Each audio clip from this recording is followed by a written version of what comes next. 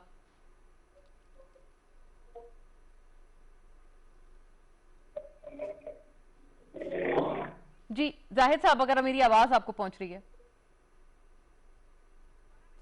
Right, Zahid साहब को reconnect करते हैं। सेनेटर ताज हैदर, अगर आप मेरे साथ हैं, योर कमेंट ऑन दिस पूरे पर्सपेक्टिव पे आप बताइएगा, आपका क्या ख्याल है, आपके क्या ओपिनियंस हैं सऊदी वजीर खारजा का पाकिस्तान दौरा और मजीद ताल्लुकात बेहतर करने के लिए भी, फिर अफगानिस्तान में इस वक्त जो मामलात हैं उनके होते हुए एक मरतबा फिर सऊदी अरेबिया ने हमें सपोर्ट एक मरतबा फिर अश्योर कराया है। और आपने जैसे सुना फॉरेन ऑफिस के तर्जुमान ये कह रहे थे कि क्राउन प्रिंस का भी चूंकि विजिट एक्सपेक्टेड है इन कमिंग डेज, तो उसका भी ग्राउंड वर्क किया गया है इस दौरे के दौरान। देखिए, इख्तलाफात हैं, ब्लॉक हैं मशरिक़ वस्ता के अंदर भी। मतलब ईरान एक है और दूसरी तरफ ये सऊदी अरेबिया और कुछ गल्फ कंट्रीज हैं, कुछ गल्फ कंट्रीज दूसरे की तरफ हैं। तो हमें ये एहतियात करनी चाहिए कि हम किसी एक तरफ ना नजर आए, क्योंकि एक तरफ नजर आने में फिर एक तो ये कि उम्मत हमारी डिवाइड हो रही है, दूसरे ये कि हमारे जो इक्तिसादी मंसूबे हैं वो बहुत जो है हर्ट हो रहे हैं। फिर इस खित्ते के अंदर चाइना एक बहुत बड़ी पावर है और उसके स्टेक्स हैं। दूसरी तरफ अमेरिका यहाँ पे दखल अंदाजी कर रहा है। अफगानिस्तान के अंदर एक सिविल वॉर हो रही है जमहूरियत और मजहबी इंतहा पसंदी के दरमियान। तो अब हम किस साइड पे जाएंगे और क्या करेंगे? मेरे ख्याल से हमें इसमें ज्यादा साइड्स में हमें कोशिश यही करनी चाहिए कि ये सिविल वॉर कत्लो गारत ये खत्म हो और दोनों साइड्स को हमें ये बताना चाहिए कि भाई हम अमन चाहते हैं और अफगानिस्तान का अमन हमारे लिए बहुत अहम है। दुरुस्त। और उसके लिए फिर ये कि मजहबी इंतहा पसंदी के फैलने का जो खतरा है पाकिस्तान के अंदर और दहशतगर्दी का, उसकी तरफ भी हमें ध्यान देना है कि कहीं हमारे यहाँ और हमारे अगर 70,000 लोग शहीद हो चुके हैं और जख्मी हो चुके हैं, तो हमें ये पता होना चाहिए कि इनको कौन शहीद कर रहा है और क्यों शहीद कर रहा है, हमसे क्या गलती हुई है जो हमारे बच्चे मारे जा रहे हैं। ये चीजें जो हैं, अब उसने शाह महमूद कुरैशी साहब सेनेट में कि नहीं जनाब अफगानिस्तान में अमन हो जाएगा, फिर टेपी की पाइपलाइन आएगी, टेपी की पाइपलाइन को हम ग्वादर तक ले जाएंगे और फिर ग्वादर में तरक्की का दौर आएगा। फॉरेन मिनिस्टर इस चीज को नजरअंदाज कर रहे हैं कि पाइपलाइन ग्वादर से 90 किलोमीटर पे पहुंच चुकी है और हम अगर उसको आगे ले आए और कोस्टल पाइपलाइन बना लें तो वो जो ख्वाब देख रहे हैं कि अफगानिस्तान में अमन के बाद पाइपलाइन पड़ेगी, वो 6 महीने में पूरा हो सकता है। बिल्कुल बिल्कुल। ये तो सर ये बहुत सारे इस किस्म के मंसूबे हैं जो कि हम लोग अगर गालिबन इंशाल्लाह ये कि अमन आ जाए अफगानिस्तान में तो उस कयाम के बाद हम आगे बढ़ पाए। ईरान गैस की पाइपलाइन 90 किलोमीटर तक आ गई है। जी करेक्ट। और वो 10 साल हो गए उसको आए हुए।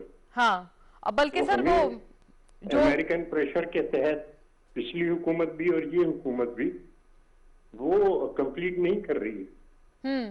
यहाँ आपके इस तरीके के मफादात हो और उसकी वजह से जाहिर है कि ईरान इस पे ज्यादा खुश नहीं होगा।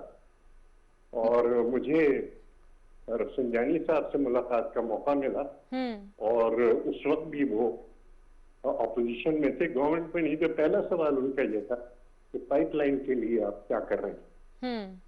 तो सही, फेयर एनफ। वो तो हमने जाहिर है बैलेंस एक स्ट्राइक करना है, इसमें तो कोई शुबा नहीं और हम तमाम इस बात पे मुत्तफिक है। जाहिर साहब पाइपलाइन का क्या करना है? अगर आप ईरान से गैस लेते हैं तो फिर क्या ये देखा जाएगा अमेरिका नाराज हो जाएगा, सऊदी अरब नाराज हो जाएगा? ये तमाम चीजें देखी जाएंगी। ये तो यही बात है, डिप्लोमेसी का तकाजा भी यही है सेनेटर साहब कि हमने एक बैलेंस स्ट्राइक करना है और अपने भी मफादात को सबसे आगे रखना है। जाहिद साहब, अगर आप इस पे कोई रिस्पॉन्ड करना चाहें तो जरूर कीजिएगा। कोई आप हम सबके इल्म में इजाफा करना चाहें, इफ समथिंग इज मतलब अंडर कंसिडरेशन रिगार्डिंग दिस, तो ये भी आप बताइएगा। और दूसरा, अफगानिस्तान के हवाले से भी मेरा आपसे पहले अर्ज था कि क्या कोई अच्छी खबर पाकिस्तान अफगानिस्तान ताल्लुकात में कोई और एक्सपेक्ट की जाए, क्योंकि पाकिस्तान खासा कोशा नजर आ रहा है कि वहां पर पीस प्रिवेल हो। क्या हमने मजीद इन एफर्ट्स को आगे बढ़ाने के लिए कोई हमारे डिप्लोमेटिक एंड पे कोई ये कुछ किया जा रहा है? तो प्लीज हमें बताएं। जी मोना, देखें अफगानिस्तान में अमन के हवाले से पाकिस्तान दुनिया का वो वाहिद मुल्क है जिसने हमेशा ये कहा कि अफगान मसले का कोई मिलिट्री सोल्यूशन नहीं। करेक्ट। हमने हमेशा ये कहा कि इस मसले का वाहिद हल पॉलिटिकल निगोशिएटेड सेटलमेंट है। हमने साथ ये भी कहा कि जो लोग इल्जाम लगाते थे कि पाकिस्तान के कोई फेवरेट हैं, हमने हमेशा ये कहा कि पॉलिटिकल निगोशिएटेड सेटलमेंट के नतीजे में वहां पे एक इंक्लूसिव, कॉम्प्रिहेंसिव और ब्रॉड बेस हम ये चाहते हैं कि पॉलिटिकल डिस्पेंसेशन। अब हमने ये जो मौकफ हमारा कंसिस्टेंट मौकफ रहा, आज पूरी दुनिया उस मौकफ को मानती है। ना सिर्फ पाकिस्तान के उस मौकफ को अप्रिशिएट करती है, बल्कि पाकिस्तान जो रोल है उसमें अफगान पीस प्रोसेस के हवाले से उसे भी पूरी दुनिया आज सराहती है। पाकिस्तान ने हमेशा अफगान पीस प्रोसेस को सपोर्ट किया, लेकिन साथ हमने ये भी कहा कि अफगानिस्तान के अंदर जो उनके मुस्तकबिल का फैसला है वो अफगानिस्तान के अवाम ने करना है। हमारा रोल एक फैसिलिटेटर का है, हमने वो रोल माजी में भी अदा किया और हम वो रोल आइंदा भी अदा करते रहेंगे। लेकिन आप ये देखें कि पाकिस्तान ये समझता है कि अफगानिस्तान के अंदर अमन, सबसे इंपॉर्टेंट बात तो ये है कि अफगानिस्तान के अवाम के लिए जरूरी है। करेक्ट। वहाँ के लोगों ने 40 साल से ज्यादा हो गए हैं वहां पे जंग की वजह से बहुत सफर किया है, जनरेशन ने सफर किया है। लेकिन अगर अफगानिस्तान के अवाम के बाद किसी ने सबसे ज्यादा अफगानिस्तान की सूरत हाल की वजह से सफर किया है वो पाकिस्तान है। में आपने 12 ये बात सुनी होगी, हमारे यहाँ पे जो जानी कुर्बानियां दी गई, 70,000 से ज्यादा, $150 बिलियन से ज्यादा हमारा जो मुआशी नुकसान हुआ। और उसके अलावा हम ये समझते हैं कि देखिए अफगानिस्तान में जो सिक्योरिटी की सूरत हाल है उसकी एक डायरेक्ट इम्पैक्ट पाकिस्तान में सिक्योरिटी सिचुएशन पर होता है। हम नहीं चाहते कि अफगानिस्तान में एक सिक्योरिटी वैक्यूम हो जिसे स्पॉयलर्स फिल कर सके, जिसे इंटरनेशनल टेररिस्ट ऑर्गेनाइजेशन फिल कर सके, जो कि स्पिल ओवर हो पाकिस्तान पर। फिर दूसरी इंपॉर्टेंट बात हम ये समझते हैं कि देखें अगर अफगानिस्तान में सिक्योरिटी की सूरत हाल खराब होगी तो वहां से रेफ्यूजीज का फर्दर इन्फ्लक्स हो सकता है टू पाकिस्तान, जिसका पाकिस्तान अब मुतामिल नहीं हो सकता। हम तो बल्कि ये कहते हैं कि जो पाकिस्तान में 3 मिलियन से ज्यादा अफगान रेफ्यूजीज हैं, इस तरह के हालात पैदा हों कि उनकी अपने वतन वापसी इन अ डिग्निफाइड लेकिन टाइम बाउंड मैनर में मुमकिन हो सके। फिर तीसरी बात जो अभी सेनेटर ताज अदर साहब, जिनका मैं समझता हूँ कि बहुत ही गहरा मुशाहिदा है और उन्होंने बहुत नजर रखी हमेशा पाकिस्तान के फॉरेन पॉलिसी इश्यूज पर, जो रीजनल में हमारी ताल्लुकात है उन पर, तो उन्होंने भी बात की कनेक्टिविटी के हवाले से। तो हम ये समझते हैं कि देखें चाहे वो सेंट्रल एशिया में जब हम कनेक्टिविटी की बात करते हैं, वो Turkmenistan, Afghanistan, Pakistan gas pipeline हो, चाहे वो हम इलेक्ट्रिसिटी कनेक्टिविटी की बात करते हैं सेंट्रल एशिया से इलेक्ट्रिसिटी इंपोर्ट करने के लिए जो पैसा 1000 है, चाहे वो रेल कनेक्टिविटी की बात हो, रोड कनेक्टिविटी की बात हो, तो इन सब के लिए आईपी गैस पाइपलाइन में अमन जरूरी है।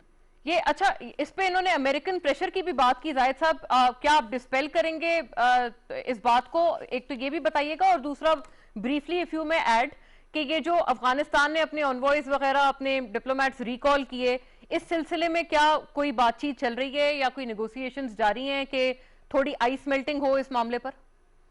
इन्होंने सबसे पहली बात तो मैं ये करूंगा कि देखें जो दबाव की बात है, पाकिस्तान अपने तमाम फैसले अपने कौमी मफादात में करेगा। इस बात को पाकिस्तान की टॉप लीडरशिप ने, प्राइम मिनिस्टर इमरान खान ने 12 ये कहा कि जो भी फैसला किया जाएगा वो पाकिस्तान के कौमी मुफाद में किया जाएगा, वो किसी दबाव, किसी प्रेशर में नहीं किया जाएगा। पाकिस्तान के फॉरेन मिनिस्टर ने अपनी स्टेटमेंट में 12 ये बात की। हमने बायलैटरल अपने जो इंटरेक्शन है, हमने इंटरनेशनल फोरम में हमने ये बात बिल्कुल क्लियर दुनिया को बताई है कि हम अफगानिस्तान में हम पीस चाहते हैं, हम खित्ते में पीस चाहते हैं, हम पूरी दुनिया में ग्लोबल पीस के लिए अपनी जो है वो कंट्रीब्यूट करना चाहते हैं। लेकिन पाकिस्तान कोई भी फैसला किसी किस्म के दबाव में नहीं करेगा, बल्कि अमन के लिए अपनी कोशिशों के तौर पर करेगा और अपने कौमी मुफाद में करेगा। जो आपने बात की अभी अमेरिका के हवाले से, देखिए हमने अमेरिका के साथ बहुत करीबी तौर पर अफगानिस्तान पे काम किया, हमारी उनके साथ एक कन्वर्जेंस है। हमने उनके साथ मिलकर ये जो पिछले साल सबसे इम्पोर्टेंट डेवलपमेंट अभी तक अफगान पीस प्रोसेस के हवाले से हुई, वो तालिबान और यूएस का पीस एग्रीमेंट था जो लास्ट ईयर फरवरी में हुआ। अब वो एग्रीमेंट करवाने में पाकिस्तान का एक कुलीदी किरदार था। उसके बाद इंटर अफगान निगोसिएशन जो सितंबर में लास्ट ईयर हुई, उसे तालिबान को निगोसिएशन टेबल पर ला के बिठाने में पाकिस्तान का एक कुलीदी किरदार था। और अभी भी हम ये समझते हैं कि पाकिस्तान, हाँ हम देखें जहाँ पे बात होती है कि फॉरेन फोर्सेस के विड्रॉल की, उसमें हमारी एक पोजीशन है, हम ये समझते हैं कि ये रिस्पॉन्सिबल होना चाहिए था, ऑर्डरली होना चाहिए था, ताकि वहां पर कोई सिक्योरिटी वैक्यूम क्रिएट ना हो। ठीक है, लेकिन जहां तक पीस प्रोसेस के हवाले से बात है, हम अमेरिका के साथ और पूरी इंटरनेशनल कम्युनिटी के साथ पहले भी काम करते रहे और अभी, क्योंकि हमारा कॉमन ऑब्जेक्टिव है, हम चाहते हैं अफगानिस्तान में पीस। राइट। यावर साहब, आपका क्या इस पे ख्याल है? ये जो ईरान अरब वर्ल्ड में सालसी का किरदार, ये आपने अपने इनिशियल रिमार्क्स में भी फरमाई थी ये बात, यही बात ताज हैदर साहब भी कर रहे हैं कि यही हमने बेसिकली इंश्योर करना है इस वक्त के पूरे सिनेरियो में।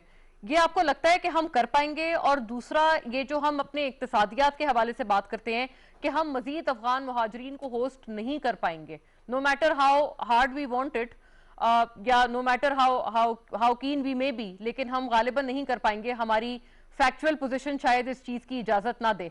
इसके बारे में जरा बताइएगा, how will this be taken by Afghanistan in your opinion?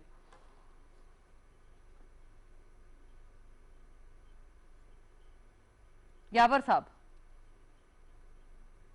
देखिए, सबसे पहले ईरान और सऊदी अरेबिया का जहाँ पे इशू है, हमें अपने इंटरेस्ट में फैसला करना चाहिए। ईरान की पाइपलाइन हमारे इंटरेस्ट में है, हमें बनानी चाहिए। उसके लिए जो ताज हैदर साहब ने बात की, बहुत सीनियर हैं और दुनिया ने देखी हुई है, इनकी नज़र बहुत बारीकी में होती है। लेकिन जो मेन इशू यहाँ पे ये है कि हमारे ऊपर जो इश्यूज़ हैं वो अमेरिकन प्रेशर अपनी जगह है, इंटरनेशनल एम्बागोज ईरान के ऊपर अपनी जगह है। अगर हम लोग कहीं बैठ के ये बात कर लें कि हम लोग बायलैटरल जो हमारा ट्रेड है वो हम लोग बनिस्बत डॉलर्स में करने के, हम लोग अपने गुड्स उनको बेचें और उनके गुड्स हम खरीदें, जैसे गैस है, ऑयल है, हम करें। और हम सऊदी अरेबिया को ये बावर करें कि भाई हमारे इंटरेस्ट में ये है, हमें तेल सस्ता मिल रहा है, हमें गैस सस्ती मिल रही है, और हम लोगों ने एक एग्रीमेंट किया था। तो जो भी दुनिया की चीजें हैं, क्या इंडिया ईरान से नहीं खरीद रहा था जस्ट बिकॉज उनकी इकोनॉमी स्ट्रांग थी, ये मिसाल कोट की जाती है कि क्या भारत तो ये ईरान सारी से नहीं खरीद मफाद रहा की था तमाम जंग है सैंक्शंस के बाद? जो अमेरिका दुनिया के ऊपर जब प्रेशर डालता है, और अभी खुदा की फजलो करम से हम लोग बहुत हद तक उस प्रेशर को बर्दाश्त भी कर रहे हैं।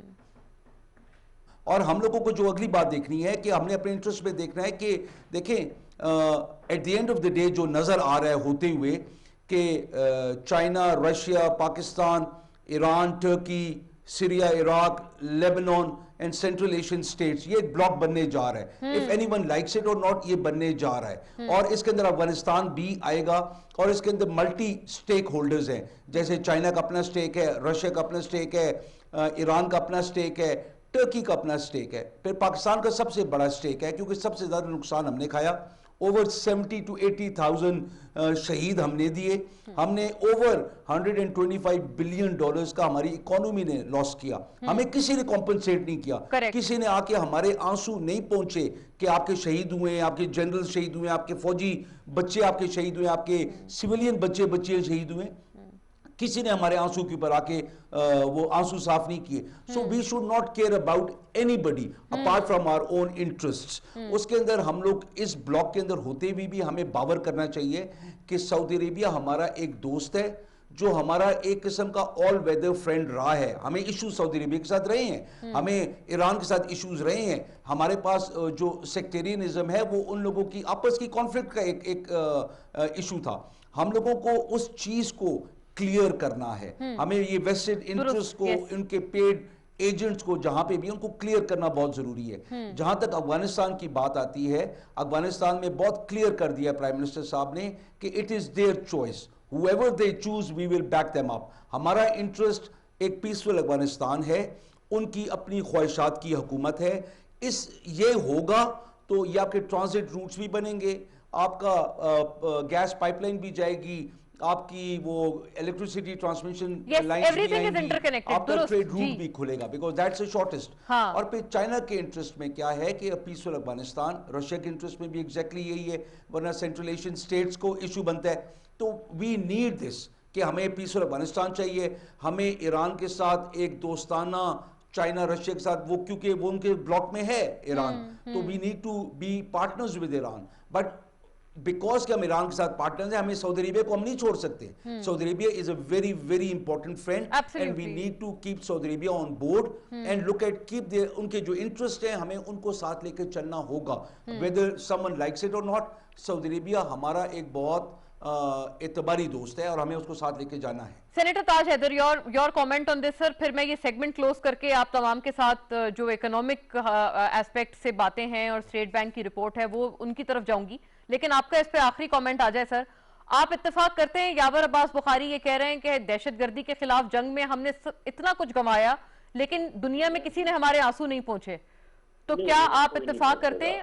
और अफगान मुहाजिरीन के हवाले से भी बताइएगा सर कि क्या हम उनको होस्ट नहीं कर सकते? ये बात क्या फैक्चुअली जितनी करेक्ट है, क्या अफगानिस्तान को इस बात का इदराक है? ये तो कोई भी आंसू नहीं पहुंचेगा उसकी तवक्को करना, और ना हम रोने वाले लोग। बात ये है कि एक बुनियादी मसला है, और बुनियादी मसला ये है कि आप क्या एक लीगल हुकूमत के साथ हैं या मजहबी इंतहा पसंदी और दहशतगर्दी के साथ। तमाम दुनिया मजहबी इंतहा पसंदी और दहशतगर्दी के मुखालिफ है, और पिछली दफा भी तालिबान की हुकूमत किसी ने तस्लीम नहीं की थी सिवाय हमारे। अब अगर चीन और सेंट्रल एशियन स्टेट, ईरान और बाकी रियासतें, रूस, ये मजहबी इंतहा पसंदी को टॉलरेट करने को तैयार हैं, और हम कहते हैं कि अफगान लोग जो चूज करें, चूज कैसे करें, बैरल ऑफ द गन से चूज करें या एक फ्री और फेयर इलेक्शन के जरिए चूज करें, बात सारी फेयर इनफ। जी जी। तो अब ये कि ये दहशतगर्दी और मजहबी इंतहा पसंदी जो कि अफगानिस्तान के अंदर इस वक्त है, वो पाकिस्तान में फैल चुकी है, और अभी चाइनीज जो हमारे उनके ऊपर हमला हुआ, रोज हमले ये मजहबी दहशतगर्द कर रहे हैं। Now are we going to put up with this, और इनके प्रेशर में आके क्या हम ये डिमांड करें कि जी उनको हुकूमत में बिठाया जाए? और अगर हम ये करते हैं तो हम सारी दुनिया को अपना दुश्मन बना रहे हैं। Nobody is going to put up with religious extremism. Cases central Asia के अंदर भी हैं, चाइना में भी अभी बनाई है, रूस में भी बनाई है, वो सराउंड करके बैठे।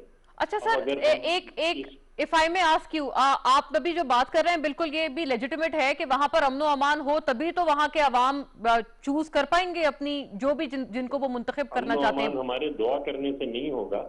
हाँ, this is exactly what I wanted to ask you sir, कि इसमें हमारी कितनी इन्वॉल्वमेंट होनी चाहिए? अमनो अमान कायम करने के लिए जो मुसल्ला लोग हैं, जो अफगान रियासत के खिलाफ हैं, जो इंतहा पसंद हैं, जो दहशतगर्दी सारी दुनिया में कर रहे हैं, हमें उनके खिलाफ कार्रवाई को सपोर्ट करना होगा अगर हम उसमें शामिल ना भी होते। इस वक्त जो परसेप्शन जा रहा है वो ये जा रहा है कि हम उनको सपोर्ट कर रहे हैं। अगर अब प्राइम मिनिस्टर ये कहते हैं कि जी उनको गवर्नमेंट में बिठाया जाए क्योंकि उनके पास गन है, तो ये एक बड़ा गलत मैसेज महज़ब दुनिया को जा रहा है और इलाके के मुल्कों को जा रहा है। हिंदुस्तान बड़ी गहरी पॉलिसी चल रहा है, आप उनसे ये ना तवक्को करें। उन्होंने अफगान हुकूमत को हथियार सप्लाई किए, हम उस पर चिल्लाने लगे कि क्यों? एक लीगल हुकूमत को उन्होंने किए हैं इंतहा पसंदों और दहशतगर्दों के खिलाफ। तो वो बड़ा लॉन्ग टर्म सोच रहे हैं और वो लॉन्ग टर्म अपना कर रहे हैं। मुशर्रफ साहब ने इनको तालिबान को रिकॉग्नाइज किया था, क्या हुआ? और इस वक्त अगर हम ये दुआ कर रहे हैं कि वो तालिबान कामयाब हो जाए, कितने दिन की कामयाबी होगी? और इस वक्त भी वो कामयाब होंगे या नहीं होंगे, बाकी दुनिया उन्हें कामयाब नहीं होने देगी। ये एक फैक्ट है कि मजहबी इंतहा पसंदी को अब दुनिया टॉलरेट नहीं करेगी। ये अच्छा यावर साहब, इस पे जरा जरूर रिएक्ट कीजिएगा क्योंकि एक बड़ा मुनफरिद व्यू पॉइंट है। आपने सुना सेनेटर ताज हैदर को, इस पे जरा रिएक्ट कीजिएगा।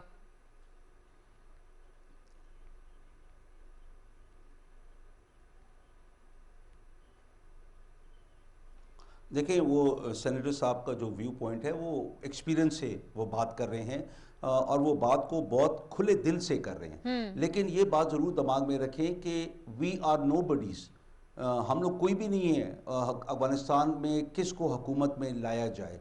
हम लोगों को अफगान लोगों पे छोड़ना चाहिए, वो चूज़ करें। और उसके अंदर अगर तालिबान आते हैं, वो चाहे हमें अच्छे लगते हैं कि बुरे लगते हैं, हमें फिर उनके साथ एक डिप्लोमेटिक रिलेशंस रखने पड़ेंगे, हमारे नेबर हैं। अमेरिका का प्रॉब्लम ये है, अमेरिका अपनी मनपसंद की हुकूमत अपने से 10,000 मील दूर मुसल्लत अगर करना चाहे, वो गलत तरीक़ाकार है, वो दुरुस्त नहीं है। और उसके अंदर हमारी मुदाखलत किसी एक फरीक के साथ नहीं होनी चाहिए। हमें भी देखना चाहिए कि जब तालिबान मिसाल के तौर पे अगर नॉर्दर्न अलायंस या कारजाई साहब या जो भी हैं या तालिबान जो भी हुकूमत में आते हैं, हम लोगों को ये ज़रूर इनको एहसास दिलवाना है कि बिहेव योरसेल्व्स, आप कोई ऐसा काम ना करें जो दुनिया के नॉर्म्स से मुख्तलिफ है। अभी जो मौजूदा अफगान हुकूमत है, आप मुझे बताएं इनने क्या किया। इनने हिंदुस्तान के काउंसलर्स जगह जगह पे उनको इजाज़त दी, हमारे लोगों को इनने पीटा भी, इन लोगों ने हमारे खिलाफ हमें गाली गलोच भी दिए, ओपनली ये लोगों ने किया। तो मतलब हमारी हमदर्दियाँ इनके साथ चाहने के बावजूद भी नहीं हो सकती है, क्योंकि इनने पाकिस्तान को उस डगर पे खड़ा कर दिया जहां पे हम चाहे भी तो नहीं कुछ कर सकते। दूसरा जो आपका सवाल था, इसकी आखिरी बात यह कि हम लोग कोई भी नहीं है, अफगान लोग खुद चूज करें और हम फिर उनको सपोर्ट करें जो भी आ जाए। और दूसरी बात यह कि हम अफगान मुहाजिरीन को हम लोग यहाँ पे उनको रख सकते हैं कि नहीं रख सकते हैं। देखें, वो बड़ा खूबसूरत प्राइम मिनिस्टर साहब ने एक बात की थी, द ईरान मॉडल। उनको हम लोगों ने एक पाकिस्तान मॉडल हमने करके देखे, जिसके अंदर पाकिस्तान के अंदर बहुत सारी तबाही पेड एजेंट्स अफगानियों की शक्ल में आके और उन लोगों ने उनका नाजायज इस्तेमाल करके उस नेशनैलिटी का पाकिस्तान में अफगानियों को भी बदनाम किया और पाकिस्तान को नुकसान भी पहुंचाया। जो ईरान मॉडल है कि उनको एक एनक्लेव के अंदर पाबंद रखा जाए जब तक उनके हालात बेहतर नहीं होते। अगर हमने इनको हाउस करना है तो वो Iran model is the best model, जहाँ पे इनको वहाँ पे रखा जाए, उनको सारी सहूलतें दी जाएं। दुनिया की एजेंसीज मदद करती हैं कि नहीं करती हैं, फिर जो रीजनल कंट्रीज जो इफेक्ट हो सकती हैं उस सिचुएशन से हम सबको अपनी रिसोर्सेज पूल इन करनी पड़ेंगी और इनकी मेहमान नवाजी चाहे ना चाहे ह्यूमैनिटेरियन इशू के ऊपर हमें करनी पड़ेगी। और एक फिर मैं कहूँगा कि एक पीसफुल अफगानिस्तान वाहिद है और जो हमारा फ्यूचर है। जो ताज हैदर साहब ने वो बात की, अच्छी बात की कि कोई आंसू पोंछने नहीं आता है, वो एक महारत और हम रोते भी नहीं है, उन्होंने ये भी कहा हमें किसी से आंसू नहीं साफ करवाने, लेकिन कोई तो आगे खड़ा होता है कि यार आपने इतनी बड़ी रिस्पॉन्सिबिलिटी ली हुई है, 6 मिलियन अफगान रेफ्यूजीज को रखा हुआ है, ये प्रॉब्लम्स हो रहे हैं, तो हम आपके साथ खड़े। हमें एन उस वक्त पे जब हमें जरूरत होती है, हमें छोड़ के अमेरिका चला जाता था, हमेशा हमारी पीठ के अंदर छुरा खोपा उनने और हमें नुकसान दिया। हमें फायदा भी बड़ा दिया, लेकिन हमें नुकसान ऐसे जंक्चर्स पे दिया जहां पे हमारी इकोनॉमी नीचे गई। हमें मुझे इजाजत दीजिएगा यावर साहब, मैं तो एक अच्छा दोस्त हरकतें नहीं करता और बिल्कुल बड़े अच्छे भी उनके लिए है ना, बड़े अच्छे कि आप सबकी तरफ से ये इनपुट्स आए हैं कि अगर सख्त तरीन ऑब्जर्वेशंस जैसे सेनेटर ताज ने दी रिगार्डिंग द तालिबान, तो उतनी सख्त ऑब्जर्वेशंस अफगान गवर्नमेंट के बारे में भी हैं, जिनका यावर साहब ने भी राइटली पिन पॉइंट किया। फौरी नाजरीन, अगले मौजू का रुख करते हुए स्टेट बैंक ऑफ पाकिस्तान की मॉनेटरी पॉलिसी की अनाउंसमेंट, 7% पर रेट को अनचेंज रखा गया है, 3.94% ग्रोथ। और इन्फ्लेशन के हवाले से नाजरीन मंथ ऑन मंथ बेसिस पर यह बताया गया है कि फिगर्स के मुताबिक कमी वाक़ई हुई है। अप्रैल में ये इन्फ्लेशन का जो प्रेशर था वो 9.7% था और जून का जो फिगर आया है वो 8.9% है। यकीनन बहुत बहुत बेहतरी की इसमें गुंजाइश है, होनी भी चाहिए, और इन्फ्लेशनरी प्रेशर जितना कम हम कर सकते हैं उतना हमारे हक में है। लेकिन जो मंथ ऑन मंथ बेसिस पर जो कमी वाक़ई हुई है उसको स्टेट बैंक ने स्टेट किया है। पेंडेमिक सपोर्टिव मॉनेटरी पॉलिसी दी गई है। करंट अकाउंट डेफिसिट जो कि बढ़ा है इन द रीसेंट मंथ्स, उसके हवाले से उन्होंने कहा कि सीजनल फैक्टर्स ज्यादा रिस्पॉन्सिबल थे। और आईएमएफ की नाजरीन रिपोर्ट को इसी कंटिन्यूटी में, इसी तनाजुर में डिस्कस करना इसलिए जरूरी होगा क्योंकि उन्होंने भी हमारे लिए यानी पाकिस्तान के लिए जो उनका जीडीपी ग्रोथ का फोरकास्ट था या जो उनकी प्रोजेक्शन थी उसको अपवर्ड रिवाइज किया है। यानी कि ये एक तरह से एक एक्सेप्टेंस है या एक एक्नॉलेजमेंट है जो कि हमें आईएमएफ की तरफ से regarding our GDP growth rate दी गई है। लेकिन बहरहाल जो ग्लोबल नाजरीन उनका फोरकास्ट है वो अभी तक वहीं पर है, यानी कि 6% की उन्होंने मौजूदा साल में ग्रोथ रेट का फोरकास्ट दिया है और अगले साल के लिए 4.9%। नाजरीन, इस सेगमेंट में यावर अब्बास बुखारी साहब हमारे साथ हैं ही, सेनेटर ताज हैदर भी ऑफ कोर्स हैं, और अब जाहिद हफीज चौधरी साहब जो हमारे साथ पहले सेगमेंट में थे, very thankful for his inputs. लेकिन अब हमें डॉक्टर आबिद सुलेरी ज्वाइन कर रहे हैं, senior economist, executive director SDPI। Welcome on board doctor Abid Suleri, हमारे साथ बजरिया स्काइप मौजूद हैं, और उनसे भी ज़ाहिर है इन तमाम अमूर पे हम लोग रेलिवेंटली बात करेंगे। लेकिन ताज हैदर साहब, इफ आई में आस्क यू फर्स्ट, आप जरा इस पे हमें पहले बता दें क्या ख्याल है आपका, एक ब्रीफ आपका कमेंट आ जाए। ये इकोनॉमी के हवाले से 7% का मॉनेटरी पॉलिसी रेट जो इस वक्त डिस्काउंट रेट रखा गया है अनचेंज्ड है, और इन्फ्लेशन के हवाले से कुछ कमी वाकई हुई है। ओवरऑल इस पे आपका क्या रिमार्क है? देखिए, अगर IMF ने हमें सर्टिफिकेट दे दिया है तो जहन्नुम में जैसे कि भाई इसको लोग ये जो उल्टी सीधी बातें करते रहते हैं, IMF का सर्टिफिकेट मिल गया बस फिर हर चीज ठीक है। देखिए, दो चीजें हैं, एक तरफ IMF है, दूसरी तरफ पाकिस्तान के अवाम है। एक तरफ प्रॉफिट्स हैं, दूसरी तरफ वेजेस हैं। जब तक के और एक तरफ अमीर है, दूसरी तरफ गरीब है, जब तक ये गैप कम नहीं होगा, जब तक कि इन 22 करोड़ की बाइंग पावर नहीं बनेगी, उस वक्त तक आप इकोनॉमी को नहीं उठा सकते। Economic growth is meaningless. यहाँ तक मॉनेटरी पॉलिसी का सवाल है, इस वक्त बाकी दुनिया के अंदर 1% और 1.5% रेट है, आप 7% पे रखे हुए हैं, तो इन्वेस्टमेंट जो है वो बाकी दुनिया की तरफ जाएंगे, हमारी तरफ नहीं आएंगे।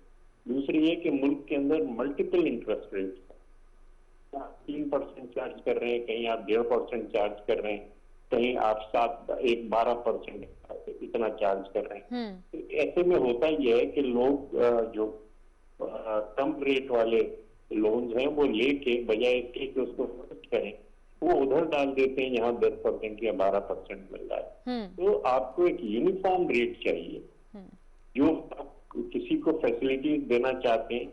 जैसे कि मैंने हुकूमत सिंध को कहा है कि भाई 500 मजदूर अगर कोई इंडस्ट्री लगाती है अपने यहाँ, आप फ्री न जमीन, ये जो बिल्डिंग्स हमारी खड़ी हुई है, 8000 इंडस्ट्री इस वक्त बंद है।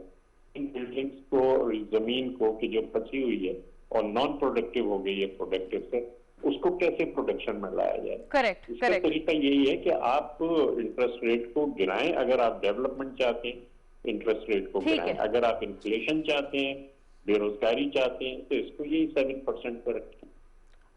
डॉक्टर आबिद सुलेरी, सर्टिफिकेट मिल गया, आप क्या परवाह है। Doctor Abid Suleri, your view please.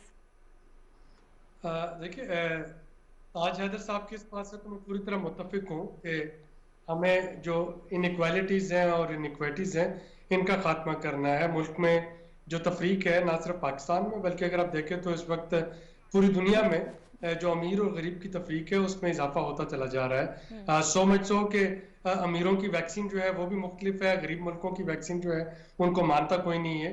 EU को आप देख लें, एस्ट्राजेनेका के अलावा वो किसी और वैक्सीन को मानने को तैयार नहीं है। तो वो तफरीक जो है वो तो अपनी जगह मौजूद है, और ताज साहब की ये बात दुरुस्त है कि हमें इसको खत्म करना होगा। इन द लॉन्ग रन यही हमारा ऑब्जेक्टिव होना चाहिए। अगर हम सिर्फ इसको मॉनेटरी पॉलिसी पे रखते हैं तो मॉनेटरी पॉलिसी जो है, अगर आप देखें तो पिछले 5 जो मीटिंग्स हैं उनमें मुसलसल, यानी ये 6ठी मीटिंग थी, 1 साल हो गया है कि स्टेट बैंक ने इसको अकोमोडेटिव मॉनेटरी पॉलिसी पे रखा है 7% पे। इस दफा लोगों का शायद थोड़ा सा कंसर्न था कि हो सकता है कि चूंकि महंगाई में इजाफा हो रहा है तो स्टेट बैंक उसका उज़र बना के इसमें कुछ इजाफा ना कर दे। लेकिन चौथा जो वेव है इस वक्त कोविड की, इंडियन वेरिएंट या डेल्टा वेरिएंट, आप उसकी वजह से स्टेट बैंक ने इसको फ्लेक्सिबिलिटी जो है अभी भी मॉनेटरी पॉलिसी को बरकरार रखा, और उन्होंने साथ में ये भी कहा है कि इन द मीडियम टर्म अगर इसमें इजाफा करना हुआ शरह सूद में तो उसको ग्रेजुअल किया जाएगा, अब्रप्ट इजाफा नहीं होगा। यानी एक किस्म की उन्होंने सर्टेनिटी देने की कोशिश जो है वो की है। जो IMF की जो कल की इकोनॉमिक आउटलुक है, वो बुनियादी तौर पे जब नेशनल अकाउंट्स कमेटी ने बजट से पहले 3.9 का फिगर दिया था तो लोगों ने उस पर काफ़ी तनकीद की थी कि IMF ने 1.5% का ग्रोथ रेट जो है वो फोरकास्ट किया है, वर्ल्ड बैंक ने 1.3% का ग्रोथ रेट फोरकास्ट किया है, तो हुकूमत पाकिस्तान ने 3.9% का जो ग्रोथ रेट है वो कैसे कर दिया। तो IMF ने उस 3.9% को एंडोर्स किया है कि पाकिस्तान की जो ग्रोथ थी वो वाकईतन 3.9 थी, और पाकिस्तान जी उन जी, चंद ये बड़ा ममालिक में है। लेजिटिमेट एक पॉइंट है, बिल्कुल उस वक्त इस पे खासी तनकीद थी। यस जी, और पाकिस्तान उन चंद ममालिक में आता है जिनका ग्रोथ रेट अपवर्ड रिवाइज हुआ है। इंडिया का ग्रोथ रेट IMF ने 3% उसको डाउनग्रेड किया है। पाकिस्तान है, ब्राजील है, उसका 1.6% इम्प्रूव किया है। तो ये आपकी डायनामिक्स और ये बता रही है कि पाकिस्तान की जो पॉलिसी थी, स्पेशली स्मार्ट लॉकडाउन की पॉलिसी, उसने पे ऑफ किया, और उसकी वजह से इकॉनमी का पहिया जो है वो चलता रहा। हमने वो इंडिया की तरह कर्फ्यू नहीं लगाया या बाकी ममालिक की तरह बिल्कुल लॉकडाउन में नहीं चले गए, क्योंकि हमारे पास इतने रिसोर्सेज नहीं थे कि हम मुकम्मल लॉकडाउन करके लोगों को घर बैठे फिस्कल स्टिमुलस दे सकते। तो उसके नतीजे में इकॉनमी का पहिया चलता रहा, और अब गोइंग फॉरवर्ड पाकिस्तान हुकूमत का भी स्टेट बैंक 4 से 5% कह रही है कि ग्रोथ होने की तवक्को है। IMF जो है वो 4% कह रही है। अगर आप बजट को देखें तो वो भी 4% से ऊपर है। तो इंशाल्लाह अगर ये कोविड की नई लहर जो है ये कंटेन करने में हम कामयाब हो जाते हैं, तो मेरा ख्याल है कि एटलीस्ट मैक्रो इकॉनमी जो है वो ग्रो करती नजर आएगी। ताज साहब का पॉइंट बड़ा जस्टिफाइड है कि अब उसके सम्राट को अवाम तक कैसे पहुंचाना है, उसके लिए अलग पॉलिसीज वज़ा करना होगी। ठीक है, ये खासी एक बात है। असल यही बात है कि डिसाइसिव अब हमारे लिए कोविड कंट्रोल होगा। यावर साहब, 7% पर सरमायाकारी नहीं आएगी, ये ताज साहब का व्यू है, और आपने आबिद सुलेरी साहब को भी सुना। इस पे खासी तनकीद हुई थी जब पाकिस्तान ने अपनी ग्रोथ रेट के हवाले से जो फिगर्स थी वो रिवील की थी, बिलखुसूस अपोजिशन की तरफ से।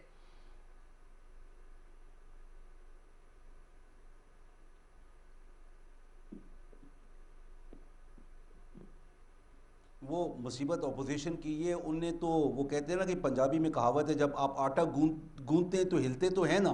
तो वो बात वही है कि आटा गूंद भी रहे, हिल क्यों रहे। इकॉनमी अच्छी होगी, इलेक्शन हम जीतेंगे तो फ्रॉड है, इकॉनमी अच्छी होगी तो झूठ है।